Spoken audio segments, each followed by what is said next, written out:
Hey folks, it's 3 a.m. I have to be up at 6 a.m. to go to work. I cannot sleep, so I thought I'd do a quick video on my latest acquisition.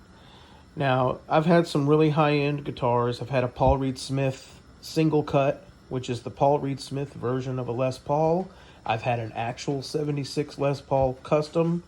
I've had a beautiful 1962 American vintage reissue of a Fender Jazzmaster in a beautiful burgundy mist metallic. These guitars have all come and gone, so I had to get another high-end guitar, and this is what I got. Oh, I love it. It's beautiful.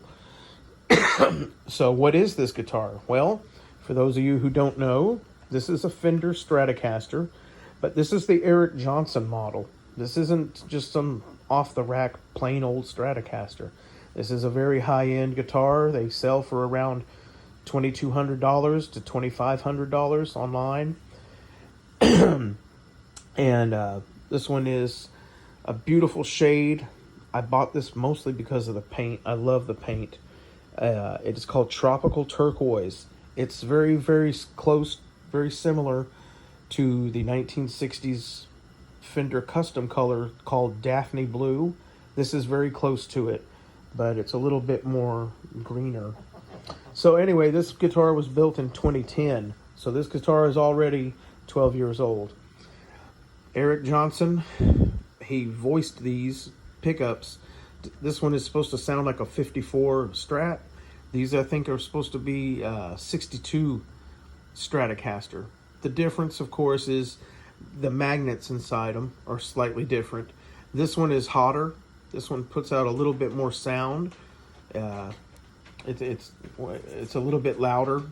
When you get in just this middle pickup here, it has an increase in the volume, and I like that because it's a good boost without having to use like a pedal to boost your sound. Obviously, the binding around the neck, that's a kind of a interesting and rare touch for Fender. They didn't really go into putting binding on a lot of their guitars. It's, you know, a bit more expensive. This whole guitar is straight up vintage 60s style and feel. You've got the rosewood fretboard. You've got a vintage style headstock here with the old school tuners. This guitar did not come with a string tree. It was specifically given these staggered tuners, which would mean that you wouldn't need a string tree. But the original owner of it decided that he or she wanted a string tree on it to increase the tension on these two strings. I don't know if that's such a good idea. I don't know if I want to take it off or leave it or what. I'm not sure. The wood itself is quarter sawn maple.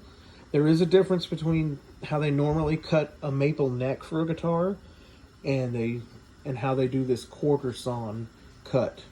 It gives you more sustain, and supposedly it's a little stronger. I don't know how true that is, but that's what I've read. There's your Eric Johnson serial number.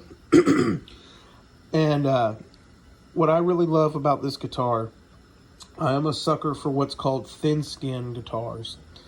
And what that means is that there's a thin coat of nitrocellulose lacquer on this guitar. And that nitrocellulose lacquer does start to age, given time. And you can see this aging. Let me hold it at an angle here. You can see where the cut here is. This little contour. You can tell the difference, I think, in the camera. You can see that it's already starting to get a yellow tint on the turquoise on the back of the guitar. And I think that's really cool. That's because the nitrocellulose lacquer's probably been exposed to a lot of sunlight, and it's already starting to yellow. Notice that it does not have a tremolo plate covering up the springs in the back. That was intentional. You may notice that there are no screw holes on this. There was never meant to be a plate on here at all. I've never had a Strat that had all 5 springs on it, so I was a little bit unprepared for the amount of tension that's on that tremolo or whammy bar or whatever the hell you want to call it. I don't have the bar on here right now. or took it off earlier. But when you have that whammy bar and you push down on it, that bridge, it takes a little bit of force to really bend those strings. This isn't like a Floyd Rose kind of thing going on. Let's see.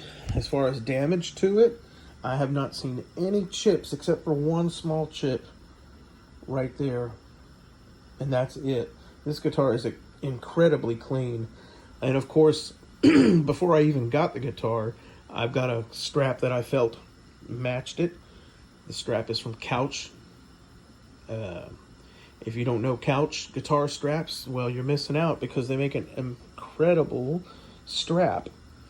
And this particular guitar strap is made out of velour from actual 1970s upholstery fabric. Only 88 of these were made in this particular pattern.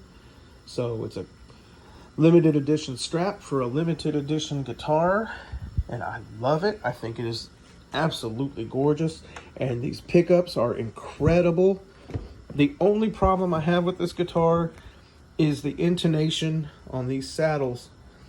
On the, what the hell is that little, did I get that off there? This low E, the intonation is horrible. It sounds on these lower frets here, it sounds like almost like a dead fret. I've got to go get that fixed. So anyway, this is my latest acquisition. I love it. I'm extremely proud of it. That's why I'm making a 7-minute long video about a guitar, which I would never normally do, but I'm extremely proud of this awesome guitar. I think I made a wonderful choice getting it. So anyway, that's all I have to say. So have a great day, and we'll see you next time.